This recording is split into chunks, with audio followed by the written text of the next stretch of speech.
May ibinilin si dating Pangulong Rodrigo Duterte sa kanyang anak na si Kitty Duterte. Lalo't nais nitong makumpleto sila sa The Hague. May Agenda Weekend Report si Andrea Salve.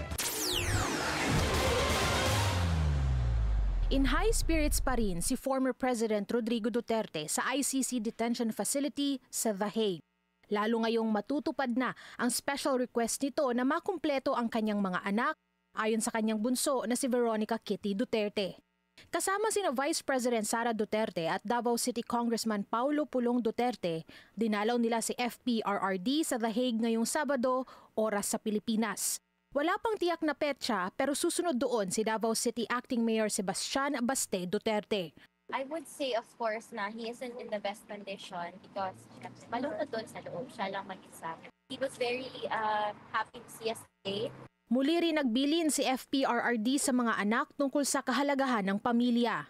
Yan yung bilin niya talaga sa amin. Take care of each other, look out for each other, and always remember the value of family. Do not stray away from his teachings. Nag-iwan din siya ng mensahe para sa kanyang dating spokesman. And do you think daw? Do my thing. Hindi mo daw kailangan ng signature. With the marching order, we'll do it. Ibig sabihin po niya, dapat matanggal na si Pangato. Anyway.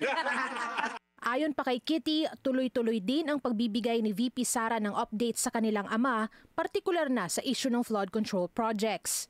Una nang binatikos ng bise ang investigasyong ginagawa ni Pangulong Ferdinand Marcos Jr. sa issue.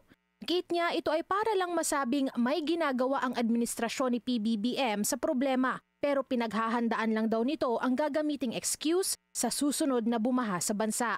Naniniwala rin siyang hindi lang contractors ang dapat na imbestigahan hinggil dito, kundi pati na rin ang mga miyembro ng Kamara. Para sa Agenda Weekend, Andrea Salve, Billionaire News Channel.